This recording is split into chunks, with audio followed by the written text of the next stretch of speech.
అదే భాగం మనం చూసుకుందాం. లూకాసు వార్త 5వ అధ్యాయము మొదటి 11 వచనాలు. చదవనవసరం లేదు, ఇందా చదివాము. జ్ఞాపకం చేస్తున్నాను మరొకసారి. యేసు ప్రభు వారు ఆ సరస్సు తీరం దగ్గరికి వచ్చాడు.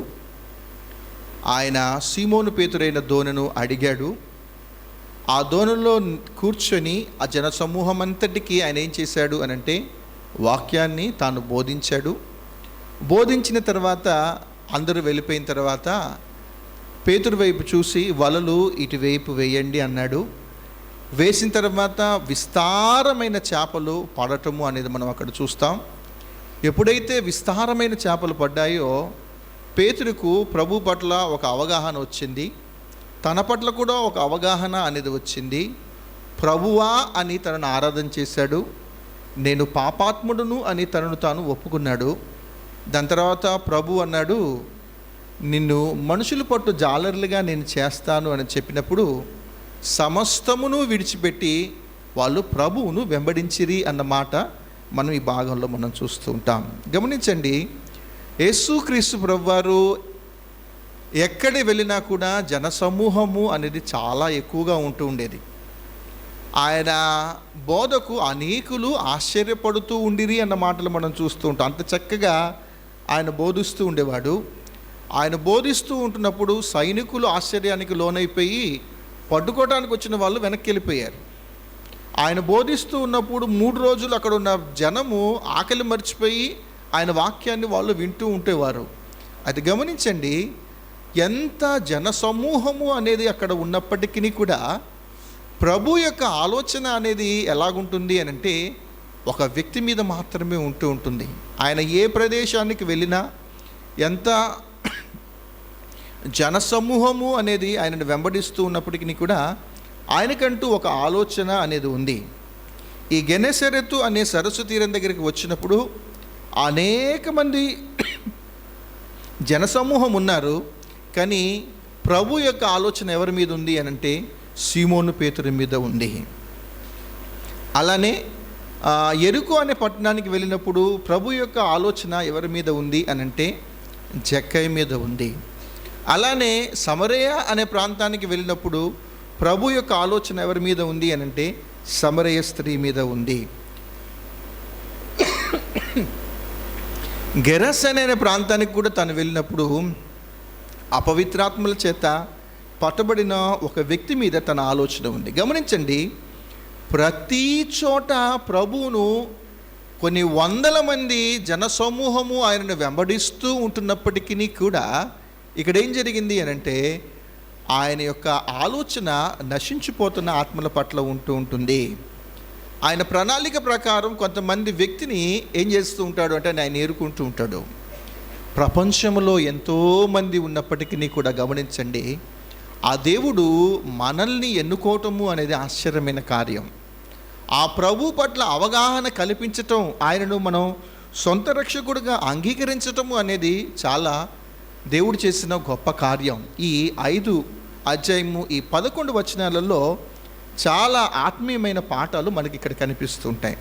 సరే, ఇక్కడికి వచ్చేసరికి రాత్రంతా ప్రయాసపడ్డారు. గమనించండి, ఈ సరస్సులో చేపలు లేవా, లేకపోతే వారికి చేపలు పట్టటము అనేది రాదా? ఆలోచన చేస్తే ఆ సరస్సులో చేపలున్నాయి, వాళ్ళకు చేపలు పట్టడం కూడా వచ్చు. కానీ ఇక్కడ మనం నేర్చుకోవాల్సిన పాఠం ఏంటి అని అంటే దేవుడు అనుమతించలేదు. God didn't permit. దేవుడు ఎప్పుడైతే అనుమతించడో అవి జరగవు. దేవుడు అవును అనంటే అవును, దేవుడు కాదు అనంటే కాదు. కనుక ఈ 5వ అధ్యాయంలో దేవుని యొక్క సార్వభౌమాధికారము అనేది మనం ఇక్కడ చూస్తూ ఉంటాం. ఆయన సరస్సు దగ్గరికి వెళ్ళేటప్పుడే గడిచిన రాత్రే వాళ్ళు చేపలు పడుతూ ఉంటున్నప్పుడు ప్రభు ఆ రాశికి తాను ఇచ్చిన ఆజ్ఞ ఏంటి అని అంటే ఒక్క చేప కూడా మీరు వలలో పడద్దు సుమా అని చెప్పాడు.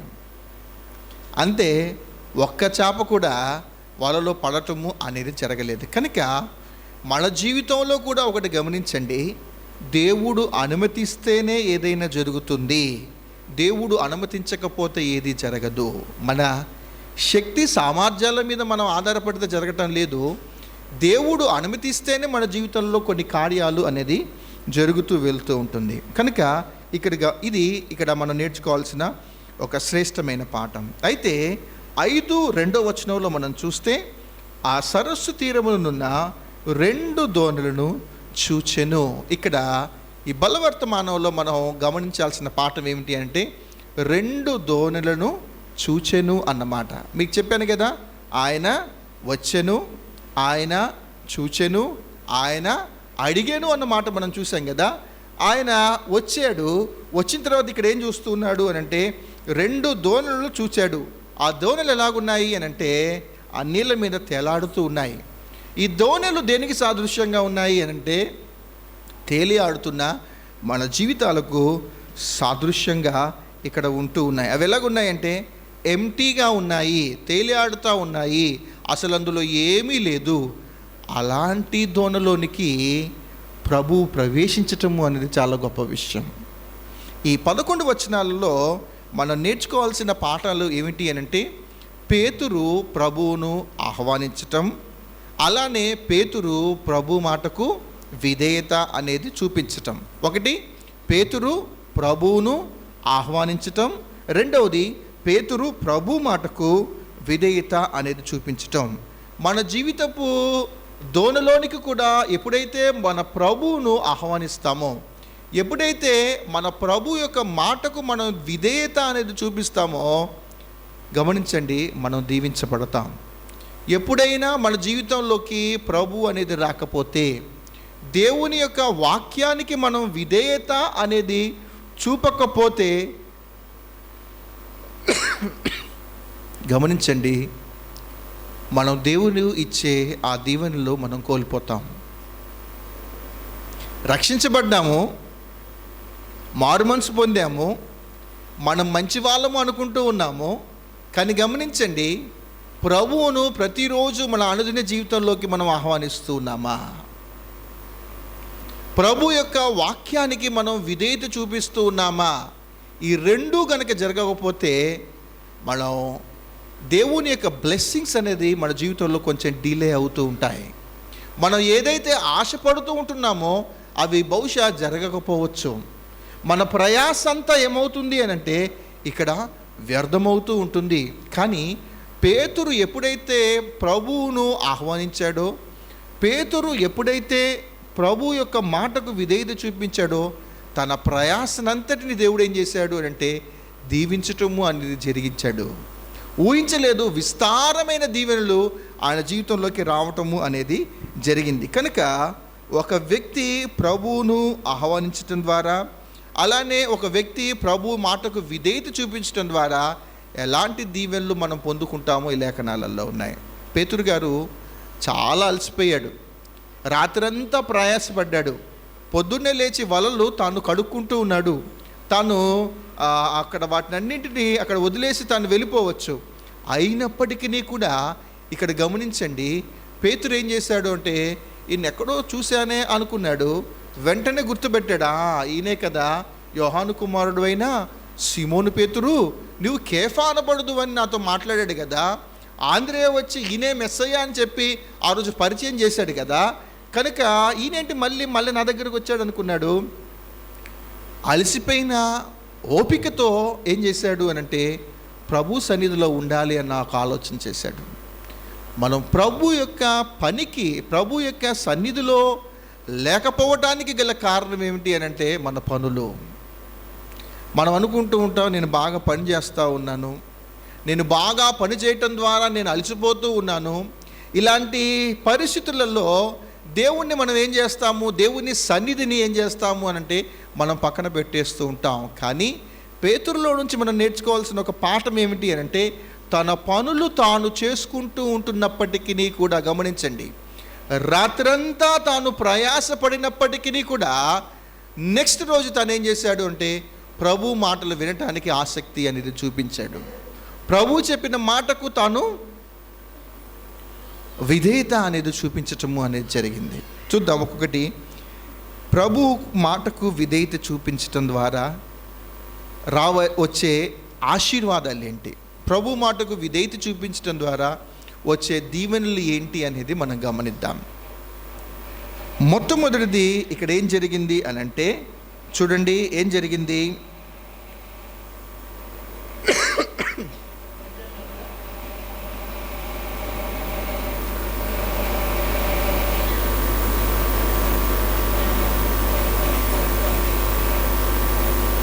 ఏం తగులుతుందమ్మా?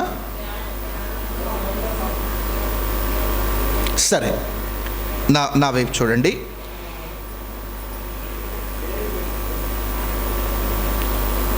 మొట్టమొదటిది గమనించండి. ఎప్పుడైతే పేతురు విధేయత చూపించాడో ఆయన జీవితంలో జరిగిన మొట్టమొదటి దీవెన, ఫస్ట్ బ్లెస్సింగ్ ఏమిటి అని అంటే, Jesus entered into his boat. అంటే ప్రభువు తన దోణిలోనికి రావటము అనేది జరిగింది. ఇందా చూసాం కదా, వచ్చిన వ్యక్తి ఎవరు? వచ్చిన ఈ ప్రభువు ఎవరు అని అంటే, సర్వ సృష్టికి కారణభూతుడైన వాడు. వచ్చిన ఈ వ్యక్తి ఎవరు అని అంటే, సర్వ సృష్టిని ఆజ్ఞాపిస్తూ ఉన్న దేవుడు. ఈయన ఆజ్ఞేయగా పర్వతములు, ఈయన ఆజ్ఞేయగా హిమములు, ఈయన ఆజ్ఞేయగా మృగాలు, ఈయన ఆజ్ఞేయగా పశువులను, పక్షులను, జలరాశులను, ప్రాకుడు పురుగులను, ఇవన్నీ ఏం చేస్తూ ఉన్నాయి? దేవుని మాటకు లోబడుతూ ఉన్నాయి. ఈ సార్వభౌమాధికారం కలిగిన దేవుడు ఇప్పుడు ఎక్కడికి వచ్చాడు అని అంటే, పేతురు విధేయత చూపించడం ద్వారా అతని జీవితంలోకి అతని దోణిలోకి రావటము అనేది మొట్టమొదటి దీవెన. ఆలోచన చేయండి, మనం ఎందుకు మన దేవునికి కృతజ్ఞత కలిగి ఉండాలి అని అంటే, మనం చూపించిన ఆ చిన్న విధేయత, తెలిసి తెలియని ఆ చిన్న భక్తి ఏం చేసింది అని అంటే, ప్రభువు మన జీవితంలోకి రావటము అనేది జరిగింది. పరలోకంలో ఉండాల్సిన దేవుడు భూమి మీదికి రావటము అనేది గొప్ప విషయం అయితే, భూమి మీదకి వచ్చిన ఆ దేవుడు మన హృదయాల్లోకి, మన ఇంటిలోకి రావటము అనేది ఇక్కడ మనం గమనించాల్సిన గొప్ప విషయం. ఇతడు పేతురు జీవితంలో జరిగిన మొట్టమొదటి దీవెన. ఇక్కడ గమనించండి, పేతురు ప్రభువును వెతుకుతూ ఉన్నట్టుగా లేదు, కానీ ప్రభువే పేతురుని వెతుక్కుంటూ తాను వస్తూ ఉన్నాడు. నశించిన దానిని వెదకి రక్షిస్తూ ఉన్న దేవుడు అని మనం ఏం చేయాలంటే, మన దేవుణ్ణి బట్టి మనం ఆరాధన చేయాలి. ఇక్కడ పేతురు జీవితంలో వచ్చిన మొట్టమొదటి బెనిఫిట్ ఏమిటి అని అంటే, తన జీవితంలోకి ప్రభువు రావటము అనేది ఆశీర్వాదం. అయితే మీకు ఒక ప్రశ్న, మీరు ఖచ్చితంగా జవాబు చెప్పాల్సిందే. లేకపోతే నేను అడిగిన ప్రశ్నకు ఖచ్చితంగా ఆ ప్రశ్నకు మీరు జవాబు పుస్తకంలో అయినా రాసుకోవాలి. ఆలోచన చేయండి, ప్రభువు మీ జీవితంలోకి రావటం ద్వారా మీరు పొందిన దీవెన ఏంటి?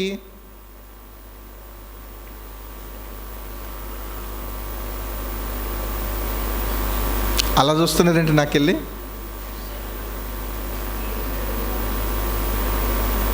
ప్రభువు మీ జీవితంలోకి రావటం ద్వారా మీకు జరిగిన లాభం ఏంటి? కొంచెం సింప్లిఫై చేయండి. ఇంకా రక్షణ, వెరీ గుడ్. నిత్య నరకాగ్నిలో నుంచి తప్పించబడి పరలోకానికి వెళ్ళిపోయాం, చాలా బాగుంది. ఇంకొంచెం సింపుల్గా, దేవుని బిడ్డగా మారిపోయారు, వెరీ గుడ్. ఒకసారి మా ఇంటికి వస్తారంటే, ల్యాండ్ లైన్ ఉన్న కొత్తలో అనమాట, ల్యాండ్ లైన్స్ ఉన్న కొత్తలో ఫోన్ వచ్చింది, ఆ ఫోన్ ఎత్తింది. అవతల నుంచి మా ఫ్రెండ్ ఫోన్ చేశాడు. వాయిస్ ఏదో కొత్తగా అనిపిస్తుంది అనుకున్నాడు. హలో ఎవరండి మీరు అని అంటే, నేనండి సంఘబిడ్డని అంది. సంఘబిడ్డ అనేసి పెట్టేశాడు. ఈ భాష ఎవరికి అర్థమైద్ది? ఇందులో ఈ సరౌండింగ్స్లో ఉన్న వ్యక్తులకు మాత్రమే అర్థమవుతూ ఉంటుంది. ఇప్పుడు మీరనేది కూడా దేవుని బిడ్డ అనే కానీ నాకు అది గుర్తొచ్చింది. సరే, రక్షించబడ్డాము. రెండవది, నిత్య నరకాగ్నిలో నుంచి తప్పించబడి పరలోకము అనేది ఇవ్వబడింది. దేవుని యొక్క కుమారులుగా, కుమార్తెలుగా దేవుడు ఆయన మనల్ని పిలుచుకోవటం అనేది జరిగింది. ఇంకేం జరిగింది? ఆత్మీయమైన అవసరత తీరుస్తాడు దేవుడు, భౌతికమైన అవసరత కూడా తీర్చే దేవుడు కదా. దేవుణ్ణి, ప్రభువు మన జీవితంలోకి రావటం ద్వారా గమనించండి, ఏ వ్యక్తి అయితే దేవునిని తమ హృదయంలోకి ఆహ్వానిస్తాడో గమనించండి, మొట్టమొదటిగా తన జీవితంలో జరిగే కార్యం ఏమిటి అని అంటే ఆ వ్యక్తి లోకములో నుండి ప్రత్యేకించబడతాడు. ఇది మన జీవితంలో జరిగిన మొట్టమొదటి ఆశీర్వాదం.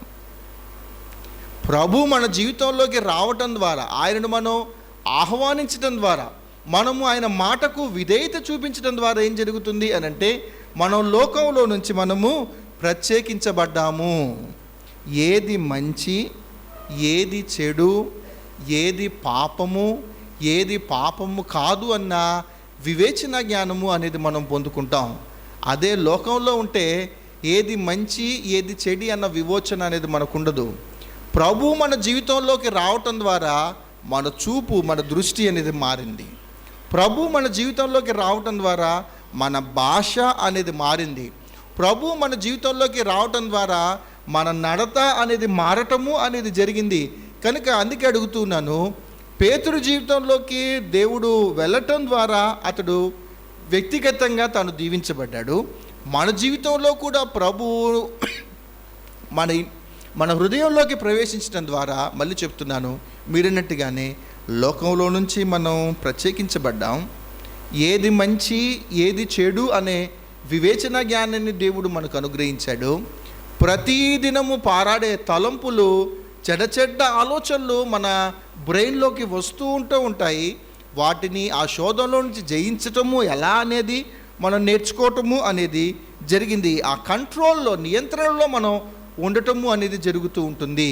గమనించండి, ప్రభువుని ఎవరైతే సొంత రక్షకుడిగా అంగీకరిస్తాడో దేవుడు మన హృదయంలో ఒక ఆత్మ ఉంచుతాడు, ఇంద్రియ నిగ్రహము గల ఆత్మని. తద్వారా మనం రక్షించబడ్డాం, నిత్య నరకాగ్నిలో నుంచి మనం తప్పించబడ్డాం. కనుక గమనించండి, పేతురు విధేయత చూపించటం ద్వారా ప్రభువు అతని ధోనిలోనికి రావటం అనేది మొట్టమొదటి ఆశీర్వాదం. భౌతికంగా తాను దీవించబడ్డాడు. ఎందుకు అనంటే ప్లెంటీ ఆఫ్ ఫిషెస్, విస్తారమైన చేపలు తనకు రావటము అనేది జరిగింది. రెండవది ఏమిటి అనంటే ఆత్మీయంగా కూడా తాను ప్రభువును తెలుసుకోవటము అనేది జరిగింది. ఇది మొట్టమొదటి ఆశీర్వాదం. రెండవ బ్లెస్సింగ్ ఏమిటి, రెండవ ఆశీర్వాదం ఏమిటి అనంటే పేతురు మాత్రమే, వ్యక్తిగతంగా మనం మాత్రమే దీవించబడం.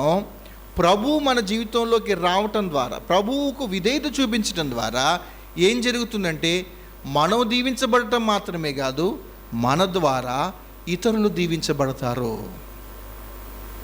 భౌతికంగా దీవించబడటం మాత్రమే కాదు, మన ద్వారా భౌతికంగా ఇతరులు దీవించబడతారు. మనము ఆత్మీయంగా దీవించబడ్డప్పుడు మన ద్వారా ఇతరులు కూడా వాళ్ళు దీవించబడుతూ ఉంటాడు. ఇక్కడ ఎప్పుడైతే ప్రభువును తాను ఆహ్వానించాడో, ఇక్కడ మనం చూసాం కదా, ప్రభు మీద జనసమూహము అనేది పడుతూ ఉంటుంది. ఆ జనసమూహం అంతటికి ఏం జరిగింది, ఆయన ఎప్పుడైతే తన ధోనినిచ్చాడో వ్యక్తిగతంగా తాను లాభపడడం మాత్రమే కాదు, వాళ్ళందరూ దేవుని యొక్క వాక్యం వినటము అనేది జరిగింది. కాలక్రమేపీ ఎంతమంది ప్రభువును సొంత రక్షకుడిగా అంగీకరించారో తెలియదు, కానీ పేతురు చూపించిన విధేయత ద్వారా అక్కడ జనసమూహం అంతటికి ఏం జరిగింది అని అంటే దేవుని యొక్క వాక్యము స్వయాన యేసుక్రీస్తు ప్రభు వారు వాక్యం బోధిస్తూ ఉంటుంటే వాళ్ళు వినే పరిస్థితి అనేది ఎవరు కల్పించారు అంటే పేతురు గారు కల్పించారు. ఇది ఆత్మీయంగా వారి యొక్క అవసరత అనేది తీర్చబడింది. అంత మాత్రమే కాదు, భౌతికంగా ఎలా అనంటే తాను విస్తారమైన చేపలు పట్టుకోవటం మాత్రమే కాదు, సంజ్ఞలు చేసి పిలిచారంట. ఒరే, చాలా చేపలు పడ్డారా బాబు, వచ్చి ఏం చేశారు అనంటే వీటిని తీసుకొని వెళ్ళండి. ప్రభువును ఆహ్వానించినప్పుడు ఏం జరుగుతుంది అనంటే కొంచెం సమయము అనేది మనం నష్టపోవచ్చు, కొంచెం భౌతికంగా మనం కొన్ని నష్టపోవచ్చు. కానీ ఏం జరుగుతుంది, రక్షించబడిన ఒక వ్యక్తి ద్వారా ఏం జరుగుతుంది అనంటే ఇతరులకు ఖచ్చితంగా లాభము అనేది చేకూర్చబడుతుంది. మీకు తెలుసు కదా ఈ భాగం, మార్కు సువార్త 2వ అధ్యాయం, లేకపోతే ఇదే లూకా సువార్తలోనే ఈ 5వ అధ్యాయంలోనే 17వ వచనంలో నుంచి ఒక మంచి భాగం కనిపిస్తుంది. చూడండి, 5వ అధ్యాయము నేను చదువుతాను. 17వ వచనంలో నుంచి, ఒకనాడు ఆయన బోధించుచుండగా గలిలయ యూదయ దేశముల ప్రతి గ్రామము నుండి యెరూషలేము నుండి వచ్చిన పరిచయులను ధర్మశాస్త్రోపదేశకులను కూర్చుని ఉండగా ఆయన స్వస్థపరచినట్లు ప్రభు శక్తి ఆయనకుండెను. ఇదిగో కొందరు మనుషులు పక్షవాయువు గల యొక్క మనిషిని మంచం మీద మోసుకొని వాని లోపలికి తెచ్చిరి. ఆయన ఎదుట ఉంచుటకు ప్రయత్నం చేసిరి, కానీ జనులు గుంపులు కూడి ఉండినందున వారిని లోపలికి తెచ్చుటకు వల్లపడకపోయాను గనుక ఇంటి మీదకెక్కి పెంకులు విప్పి మంచముతో కూడా యేసు ఎదుట వారి మధ్యను వానిని దించిరి. ఇక్కడ ఆలోచన చేద్దాం. మామూలుగా ఇక్కడ పేతురు యొక్క దోణలోకి ప్రభు రావటం ద్వారా అక్కడ జనసమూహం అందరూ దీవించబడ్డారు. ఆత్మీయమైన ఆహారము అనేది తీర్చబడింది, భౌతికమైన ఆహారం కూడా వాళ్ళందరికీ తీర్చబడింది. ఇక్కడ ఈ ఇంటిలోనికి కూడా ఇంటి యజమాని ప్రభువును తన ఇంటిలోనికి ఆహ్వానించడం ద్వారా ఏం జరిగింది అనంటే, కొంతమంది మనుషులు ఉన్నారంట, ఫ్రెండ్స్ ఉన్నారంట. అతని ఫ్రెండ్కి పక్షవాయువు వచ్చింది. ఆ ఇంటిలో ప్రభు ఉన్నాడు అని తెలుసుకున్నారు. అక్కడికి తీసుకువెళ్తే వాడు బాగుపడతాడు అనుకున్నాడు. జనసమూహం అడ్డు ఉండేసరికి వాళ్ళు ఏం చేశారు, ఎవడు పర్మిషన్ తీసుకోలేదు, సీరియస్గా పైకెక్కారు, పెంకులన్నీ విప్పేశారు, అమాంతం మంచం ప్రభు ఎదుట పెట్టారు. ఆ ఇంటి యజమాని ప్లేస్లో నేను కానీ మీరు కానీ ఉంటే ఏం చేస్తారు? బ్రహ్మంగారు, అదే మీ ఇల్లు అనుకోండి, పెంకులన్నీ పైన తీసేశారు, ఏం చేస్తారు?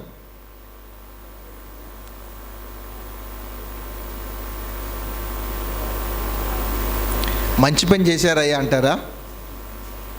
కోపం వస్తుంది కదా ఖచ్చితంగా. ఎవర్రా మిమ్మల్ని రమ్మంది, ఎందుకు రమ్మా ఇల్లును పాడు చేస్తున్నారు? కానీ ఇక్కడ చూడండి, తను ఖర్చు అవటానికి ఇష్టపడతాడు, తను కొంచెం నష్టం అవటానికి ఇష్టపడతా ఉంటాడు. ఎందుకు అనంటే, ఒక వ్యక్తి మారటము, ఒక వ్యక్తి జీవితంలో దేవుని యొక్క కార్యము అనేది జరగాలి అనంటే, ఎవరు అయితే ప్రభువును పిల్లలు అరుస్తున్నారు చూడండి,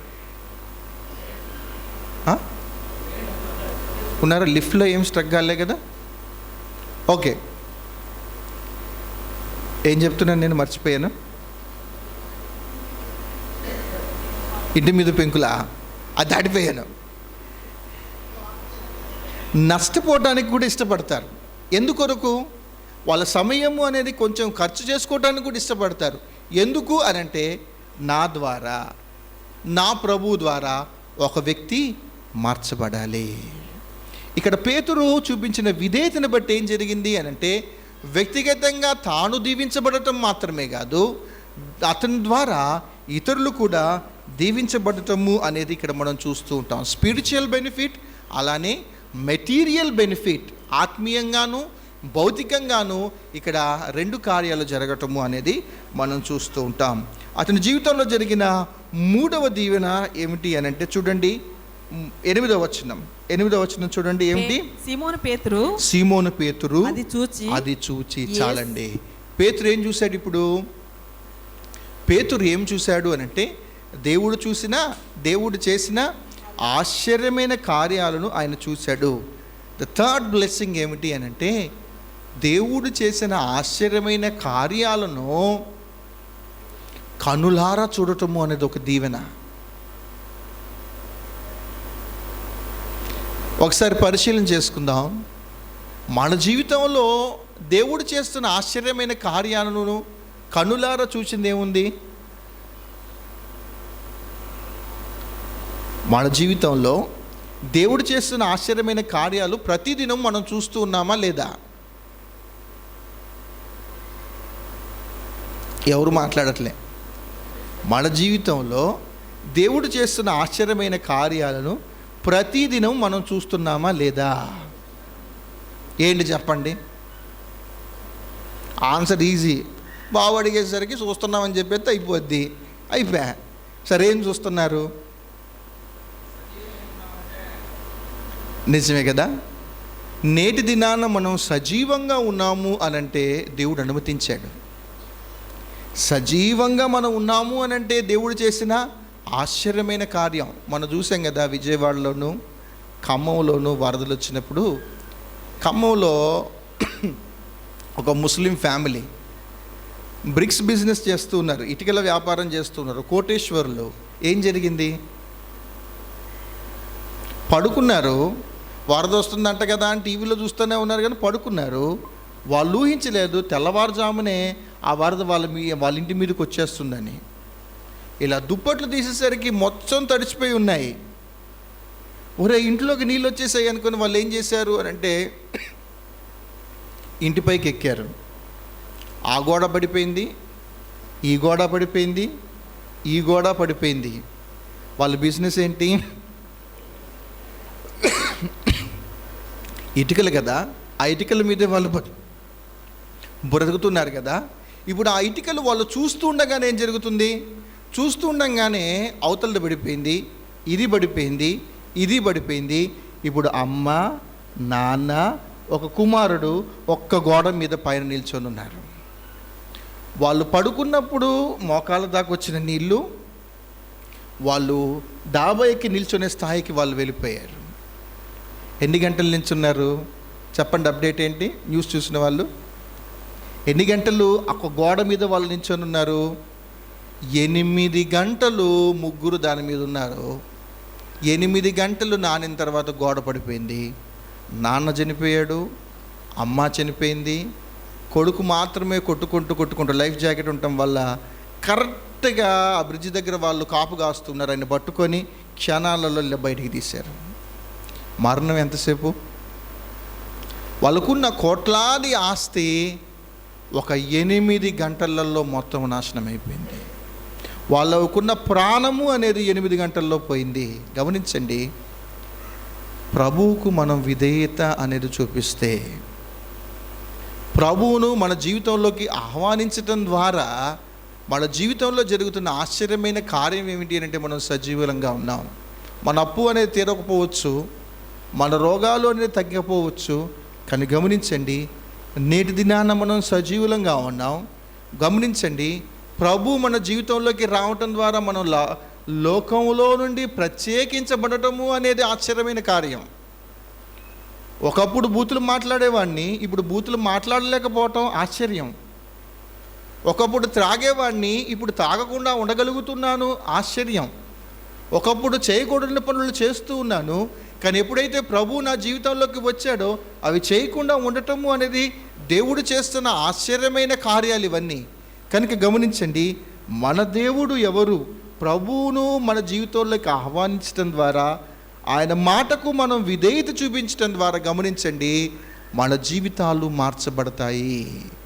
దేవుడు మనలో లేకపోతే, దేవుని యొక్క వాక్యము అనేది మనలో లేకపోతే, దేవుని మాటకు మనం విధేయత అనేది చూపించకపోతే గమనించండి, దేవుడు చేసే ఆశ్చర్యమైన కార్యాలను మనం కన్నులారా చూడలేము.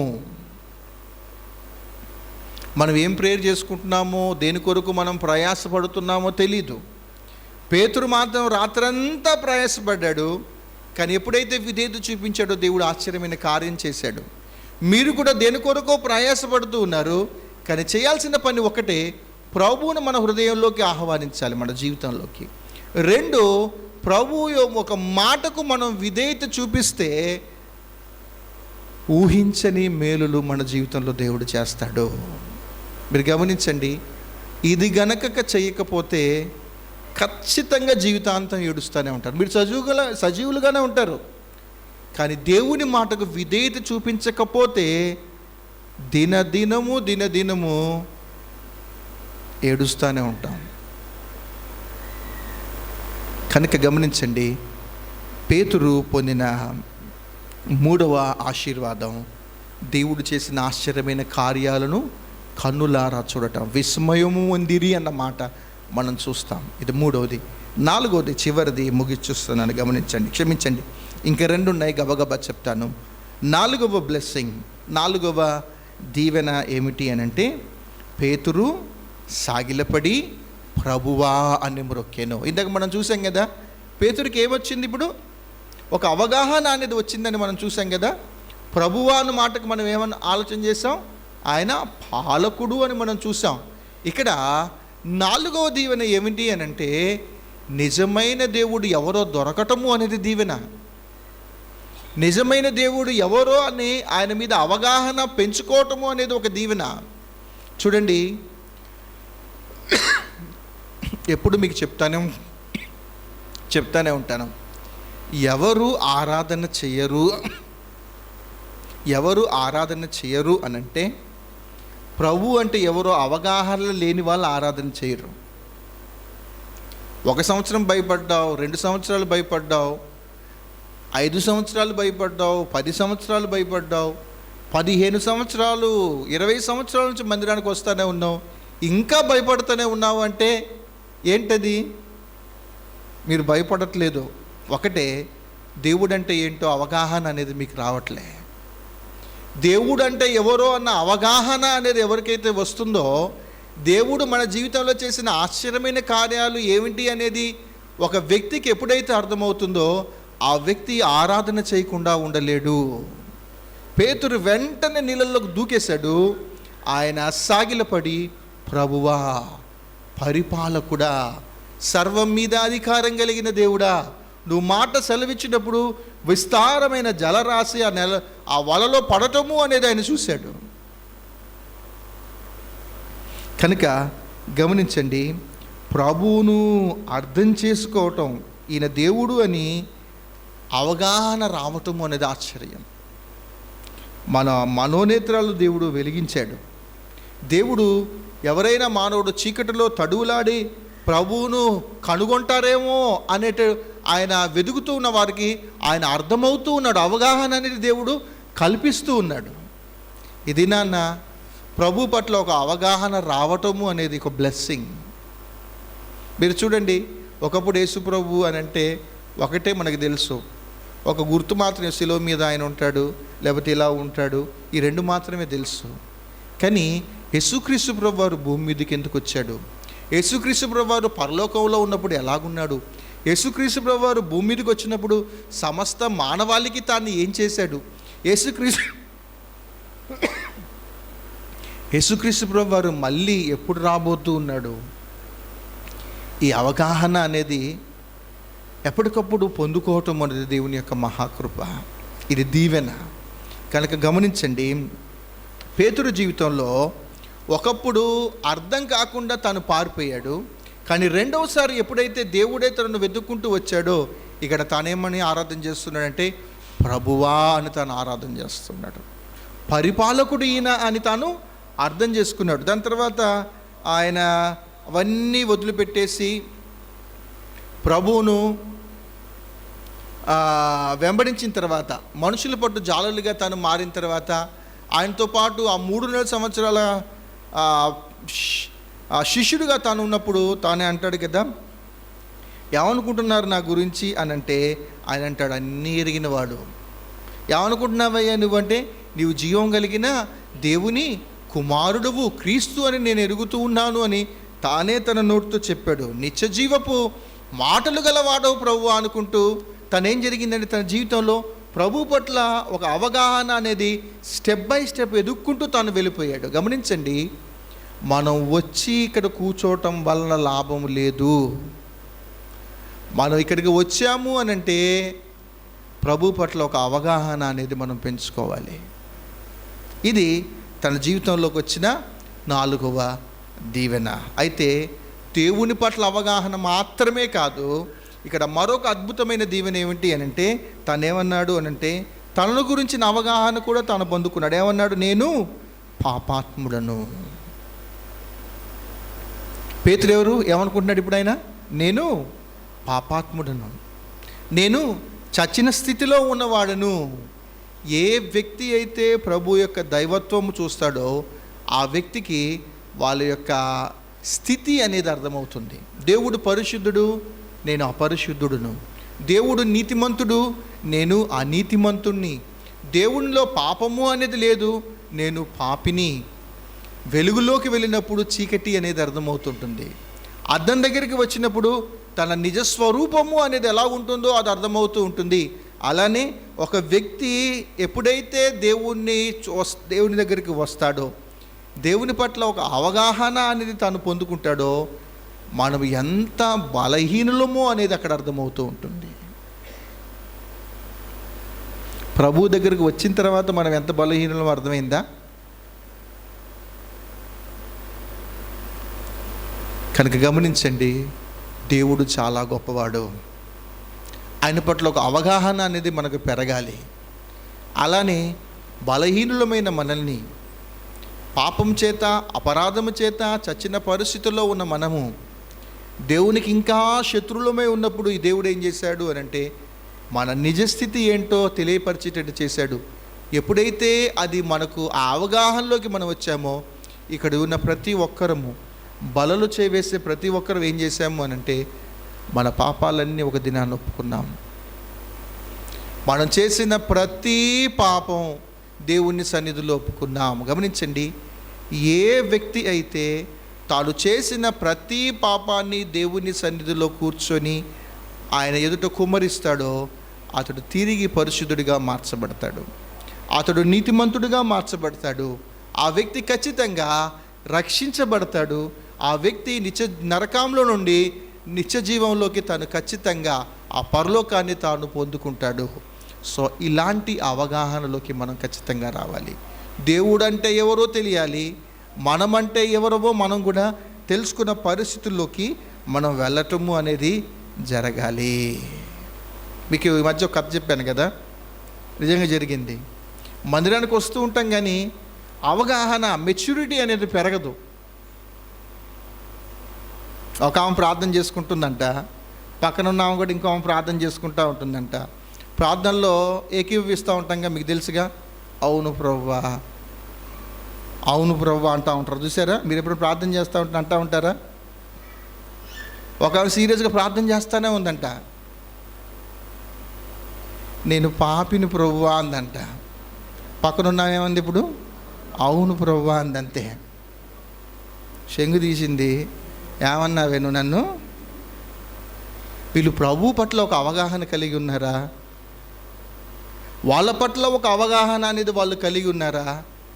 మార్పు అనేది, అవగాహన లేని వాళ్ళకి మార్పు అనేది రాదు. ఆత్మీయంగా ఏ వ్యక్తి ఎదుగుతాడు అని అంటే, నా నిజస్థితి అనేది నాకు తెలిసినప్పుడు, దేవుడు ఎవరు అనేది ఎవరికైతే అర్థమవుతుందో వాళ్ళల్లో మార్పు అనేది వస్తుంటుంది. కనుక ఇది అద్భుతమైన వేదిక ప్రభువుకి. ఏం వేదిక? మళ్ళీ చెప్తున్నాను, ఆయన అడిగాడు, ఆయన అభ్యర్థించి తనకేదో అవసరత ఉన్నట్టుగా అవసరతలో ఉన్న వారి కోసం తాను సీమోను యొక్క దోణను తాను అడిగాడు. అది ఆయనకు ఒక వేదిక. నేడున్న వేదికలకును ప్రభు నిలబడి మాట్లాడిన వేదిక చాలా తేడా ఉంది. తాను వాడుకున్న సాధనం, వేదిక ఏమిటి అంటే ఒక దోణె, ఒక కొండ శిఖరం. ఆ దోణెలో నిలబడ్డప్పుడు చేపల వాసన. గమనించండి, ప్రభు ఎంతగా తనను తాను తగ్గించుకొని మన అవసరతలు తాను తీరుస్తూ ఉన్నాడు. చివరిది 11:30 అయిపోయింది. చివరి దీవెన ఏమనుకుంటున్నారు మీరు? ఆ 11 వచనాలు చదివారు కదా, ఏమనుకుంటున్నారు? చివరి దీవెన ఏమిటి అని అంటే 10వ వచనంలో చూడండి, భయపడకుము, ఇప్పటి నుండి నీవు మనుషుల పట్టు వాడవయుందువు. అద్భుతమైన బ్లెస్సింగ్ చూడండి. ప్రభు ద్వారా ఒక బాధ్యతను పొందుకోవటం, ప్రభు యొక్క పిలుపును ఒక మానవుడు అందుకోవటము అనేది ఎంత గొప్ప ఆశీర్వాదమో మనం ఇక్కడ గమనించాలి. లోకంలో ధనవంతులు చాలామంది ఉన్నారు, లోకంలో జ్ఞానం కలిగిన వాళ్ళు చాలామంది ఉన్నారు, లోకంలో ఘనమైన వ్యక్తులు చాలామంది ఉన్నారు.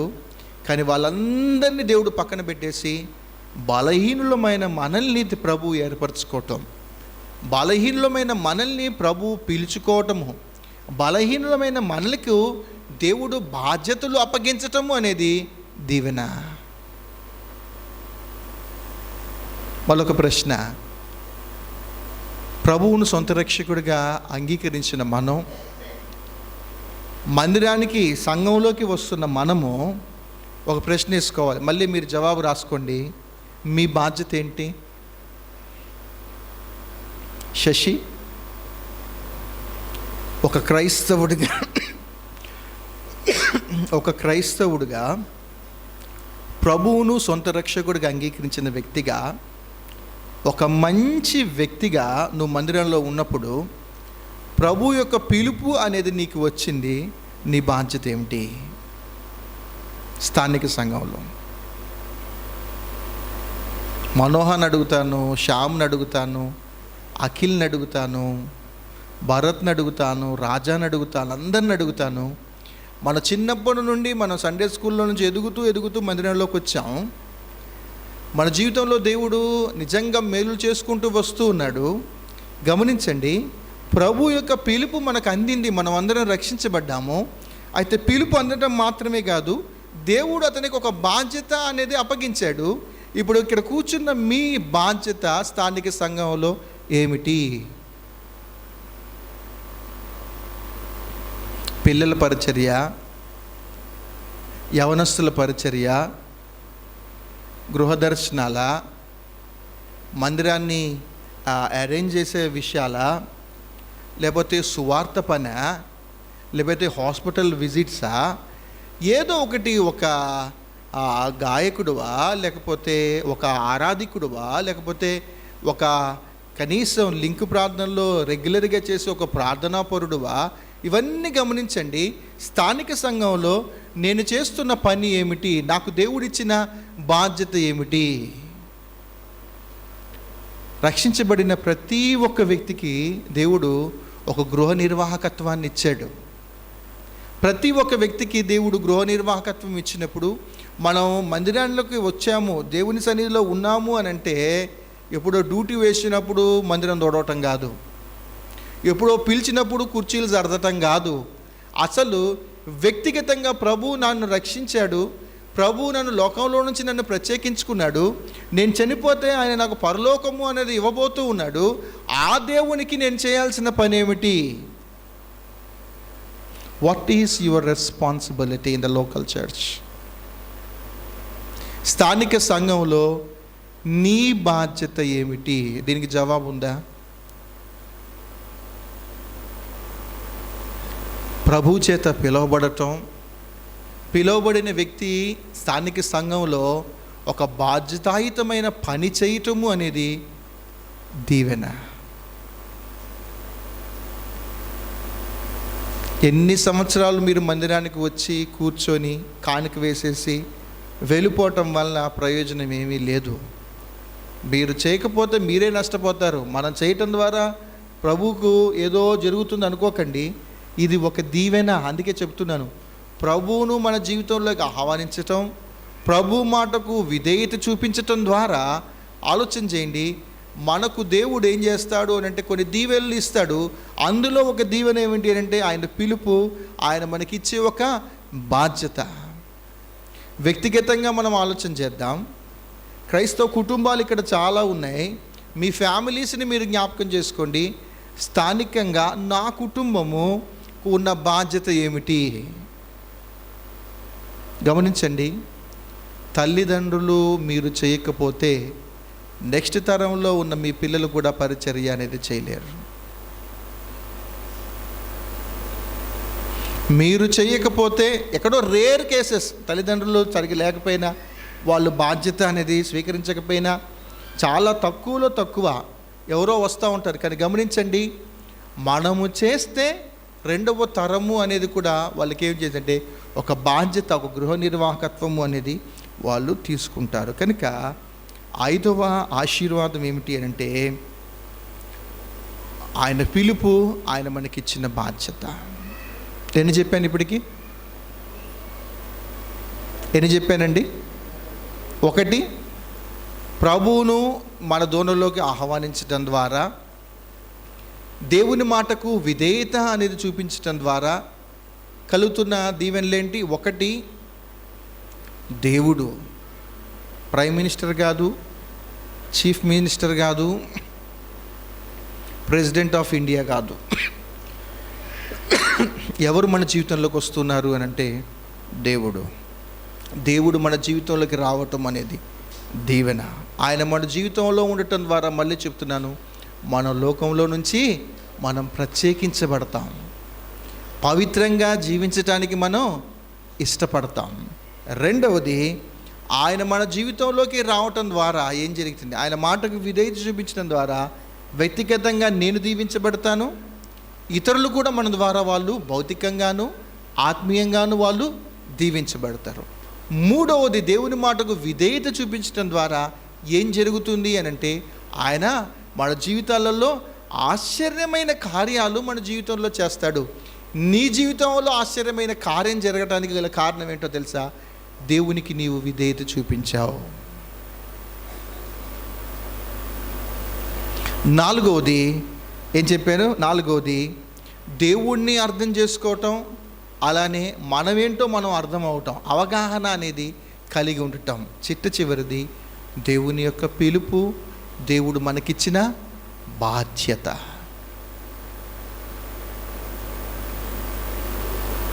కనుక ఈ 5 దీవెనలు దేవుడు మనకు అనుగ్రహించినందుకు వీటిల్లో మనం ఉన్నామా లేదా అనేది మనం పరిశీలన చేసుకోవాలి. గమనించండి, అక్కడ చాలా జనసమూహం ఉంది. కొంతమంది విన్నారు, కొంతమంది వినలేదు.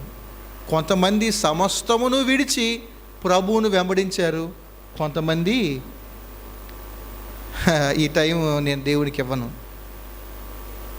ఇది నా సొంత టైము, ఇది నేను ఎంజాయ్ చేయాల్సిన టైము, ఇది నాకు సంబంధించింది, దేవా సారీ నాకు అంత టైం లేదు అనే స్టేజ్లోకి వాళ్ళు వెళ్ళిపోతారు. రక్షించబడిన ప్రతి వ్యక్తి నేను రక్షించబడ్డాను అనటానికి ఒక గుర్తు ఏమిటి అని అంటే, మన టైం, మన ట్రెజర్, మన టాలెంట్, మన సమయాన్ని, మన ధనాన్ని, మన తలాంతులను ప్రభు కొరకు మనం ఖచ్చితంగా వెచ్చిస్తాము. మనల్ని మనం పరిశీలన చేసుకుంటూ ప్రభు బలలో మనం చేవేద్దాం.